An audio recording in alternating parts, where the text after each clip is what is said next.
Oi, boa tarde para quem está aí. É só eu mesmo para inventar de fazer isso numa tarde de quarta-feira antes do Natal.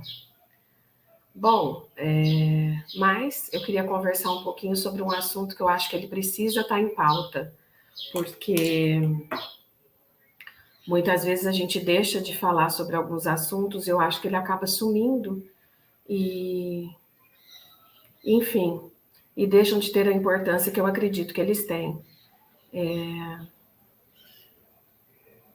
Bom, meu nome é Kátia, eu tô rouca hoje, acabei de passar pela Covid, né? E, bom, enfim, sou mãe do Luca, do Cauã, sou professora há alguns anos já, algumas décadas, e é isso. Queria falar um pouquinho sobre o que é ser professor no pós-pandemia. Ou será que só eu que estou pensando sobre isso e ninguém mais? Porque a questão é exatamente essa. A gente fala muito entre nós sobre esse assunto, mas efetivamente, para que a gente possa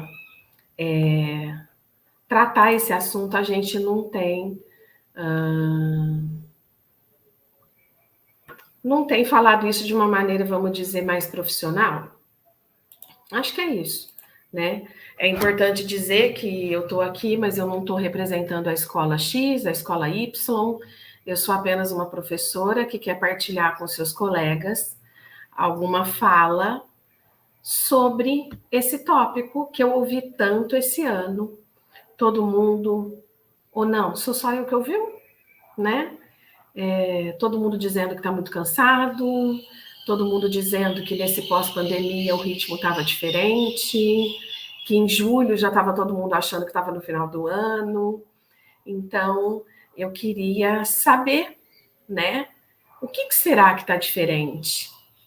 O que será que mudou nesse 2022, que tinha tudo para ser um ano, acredito eu, mais tranquilo, porque, né? Enfim, iniciamos o ano ainda com máscara, mas no ensino presencial, e eu acho que isso que é gostoso, né? A gente achou que bom, estamos de volta e realmente estamos de volta. Mas e aí, a que preço? Você comentou lá nos bastidores da sua escola como que foi isso? Você falou sobre como que esse ano tem sido cansativo, foi cansativo, ou tá tão cansativo que você não quer nem pensar nele mais nesse momento, né? Hoje, 21 de dezembro de 2022. Conta para mim aí o que você tá pensando, queria ouvir, tá bom? Então vamos lá. Desculpa, tem que gerenciar tudo, estava conversando com uma pessoa aqui no WhatsApp. Quando eu for uma youtuber, não que eu pretenda ser, mas vale a piada, eu vou ter uma equipe me assessorando, tá bom? Mas enfim, eu gosto de conversar, vocês sabem disso, né? As pessoas que me conhecem gostam de falar sobre o que eu penso. Tô achando uma delícia esse pós que eu tô. Então, vamos falar um pouquinho sobre isso, sobre o que é ter sido professor nesse 2022. E eu não estou aqui para reclamar, né? Eu estou aqui para dizer que eu estou muito esperançosa com 2023, dependendo do que a gente vai fazer com esse 2022, né? Então, eu vou ouvir aqui a opinião de uma pessoa, vou colocar ele aqui comigo. Oi, Oi, senhor Kátia. Cássio, tudo bem? Oi. Oi, minha querida, tudo bem? Beleza. Aliás, é bem legal esse tipo de iniciativa, tá? Nós precisamos realmente, né, ter opinião sobre as coisas. Essa que é a questão fundamental, né? E no caso ali a gente É, está falando de educação, que é algo primordial, né? nós precisamos efetivamente levar isso muito a sério. Então, aí, parabéns pela iniciativa. Muito obrigada. Então, né, eu sei que você também trabalha com educação, né, além de ser meu irmão, né, gente? Mas aí um profissional que se dedica muito, e acho que a tua opinião é muito importante. O que eu estava colocando aqui é exatamente que a gente fala muito nos bastidores, né, sobre como tem sido cansativo esse ano, né? Você trabalha num segmento diferente do meu, né? Eu tenho experiência com educação infantil, ensino fundamental, contato com educadores de diversos segmentos, mas todo mundo lá em abril, maio, junho, assim, cadê o fim do ano, cadê o fim do ano, por que esse ano está tão cansativo, por que esse ano está tão cansativo? E aí não tem muita, aliás, existe sim uma diferença entre esfera pública e esfera privada, mas para além das esferas, né, da questão pública e privada, porque a gente sabe que com certeza a pandemia teve suas especificidades em relação a esses dois setores da educação e também nos segmentos, né, por conta da faixa etária e tudo. Mas por que esse ano que começou, né, com máscara, mas presencialmente, então todo mundo junto dentro da escola e achando que ia ser tranquilo, né? E de repente, por que esse peso tão grande no final do ano? O que eu vejo é que os efeitos ainda da pandemia, eles ainda serão sentidos por muito tempo, né? Nem todas as pessoas, obviamente, tiveram uma percepção da mesma forma, né? Cada um reage de um jeito emocionalmente, psicologicamente, a nível de comportamento, né? E isso vai se estender ainda por um bom tempo, né? Então, apesar de realmente trabalhar com a educação corporativa, né, logicamente com pessoas de maior faixa etária, o processo não difere muito, não, né? As pessoas de alguma forma foram em maior ou menor grau abaladas com isso e cabe a nós educadores, né? Trabalhamos com, obviamente, nessa área de colocar isso em perspectiva, né? De cada um, principalmente que não é uma coisa tão simples assim, porque isso logicamente afeta as pessoas de forma totalmente diferente, mas é o papel nosso, e está tudo bem, está tudo certo, que é o nosso papel. Legal. Então, José, mas assim, de uma maneira geral, eu sei que você precisa sair, Sim. mas de uma maneira geral, esse pós-pandemia, a dificuldade é privilégio da educação? Não, em absoluto, né? Logicamente, em todas as esferas. Isso aí a pandemia, ela é uma questão sociológica. Ela não está restrita em absoluto a uma só atividade das pessoas, da sociedade como ela é sociológica, né?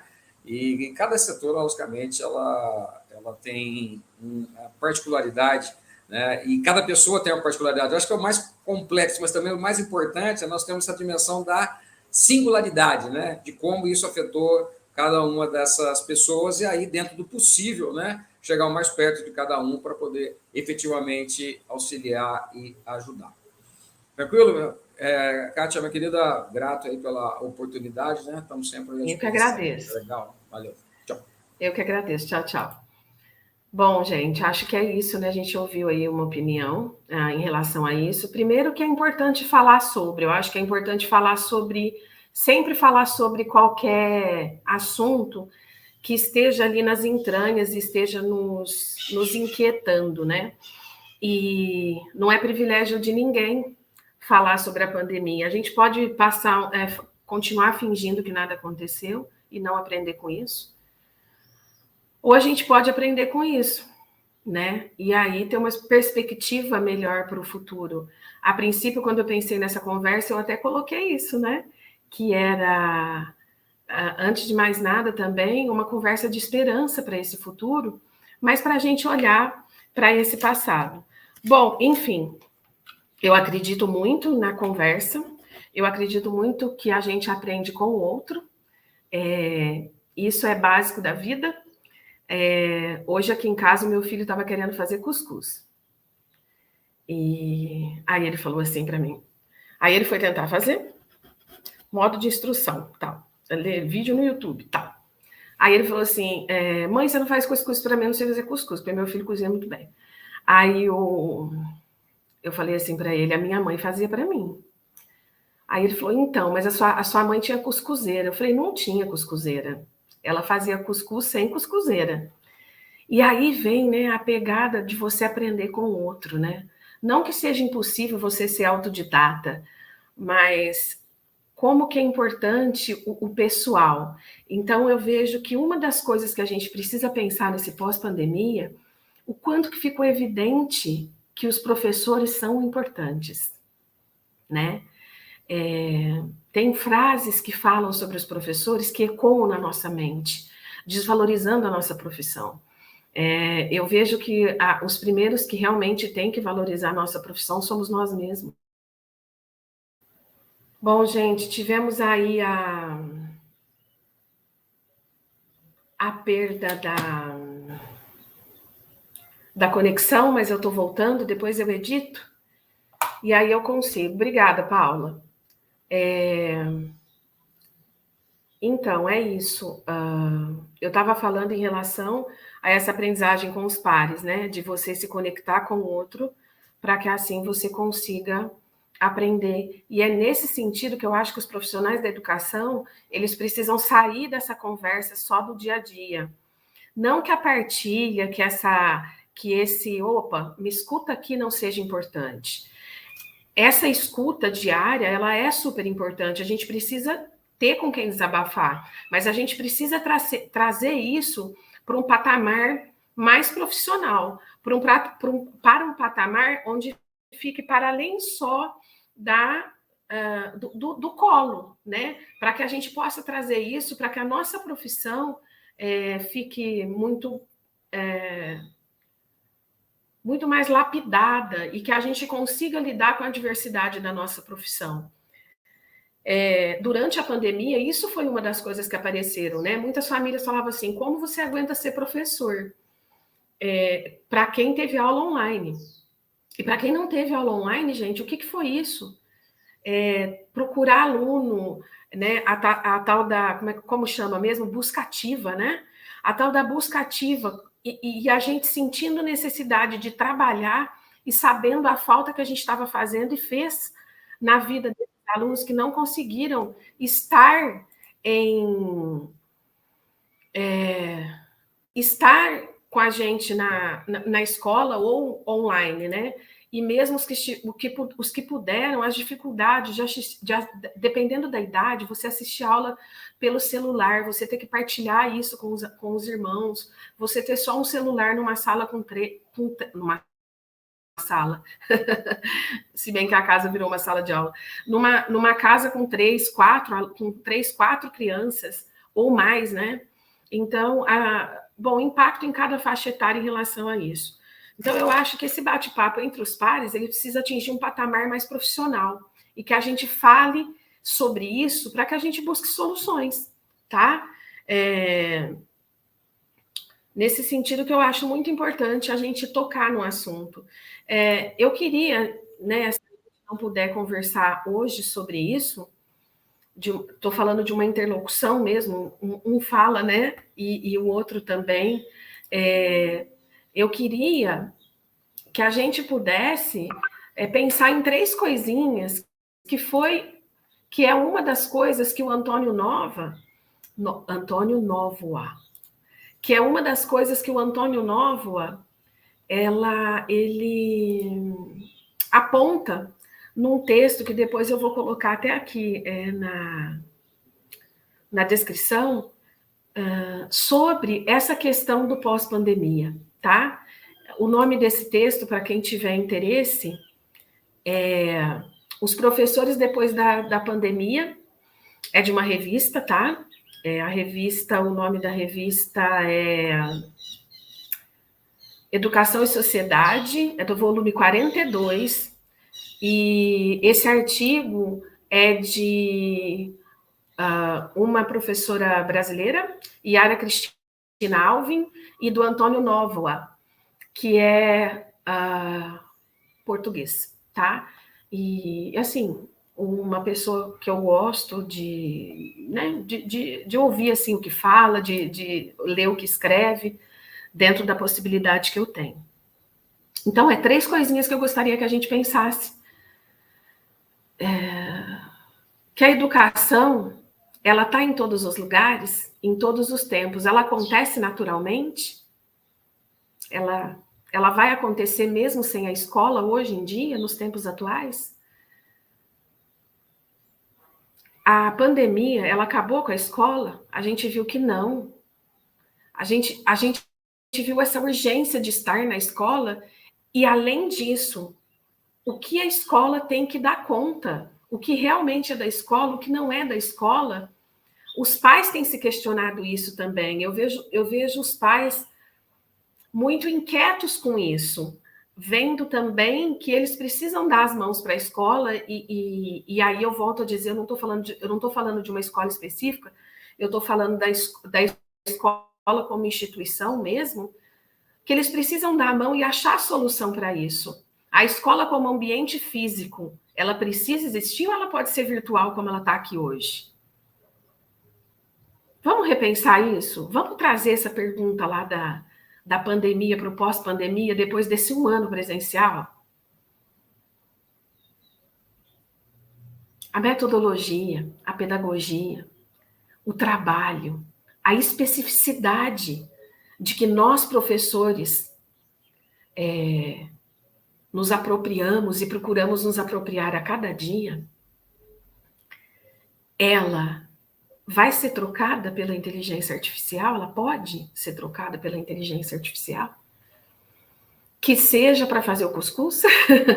Com adulto fazer o cuscuz? Será que só a inteligência artificial? Quantas experiências trocadas, humanas, diminuem o processo